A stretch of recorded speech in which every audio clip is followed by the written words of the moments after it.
नमस्कार मित्रांनो, तुम्हाला प्रश्न दिसत असेल बोर्डवर. काय म्हणते बघा. प्रिन्सिपल आहे आपला 8,000, टाइम आहे 2 वर्ष आणि रेट आहे 12.5%. आपल्याला विचारलंय कंपाऊंड इंटरेस्ट. काय विचारलंय? CI विचारलंय. तर CI काढायचं आहे आपल्याला. आपण रेशो मेथडने काढणार आहोत. बघा, पहिल्यांदा आपण रेटला तोडूया. कशामध्ये? फ्रॅक्शनमध्ये. 12.5% म्हणजे काय असतं? 1/8. किती?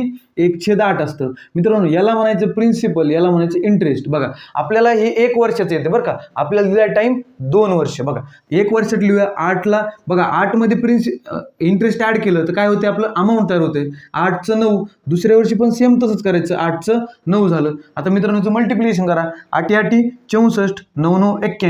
मित्रांनो, हे आलं आपलं प्रिन्सिपल आलं रेशोमध्ये आणि हे आली अमाऊंट. आपल्याला काय विचारले? CI विचारले. मित्रांनो बघा, अमाऊंट मधून प्रिन्सिपल वजा केलं तर आपलं कंपाऊंड इंटरेस्ट येतं. बघा, 81 मधून 64 वजा केले येतात 17. म्हणजे आपलं CI किती आलं मित्रांनो? 17 युनिट. किती? 17 युनिट. आता आपल्याला रुपयामध्ये काढायचे. मित्रांनो बघा, प्रिन्सिपल दिले आपल्याला 8,000, युनिटमध्ये आहे 64. आपल्याला CI काढायचे 17 युनिटचं. सिंपल. काय बघा, 64 बरोबर 8,000 तर 17 बरोबर किती? क्रॉस मल्टिप्लाय करून आपण काढू शकतो. बघा, काय? 8,000 गुणिले 17/64. बघा, काटाकाटी करूया. 8 8 64, 8 1 8, पुन्हा हे 0, पुन्हा हे 2 0 जसे तसे. पुन्हा 8 आपण 1000ला भागू शकतो. काय?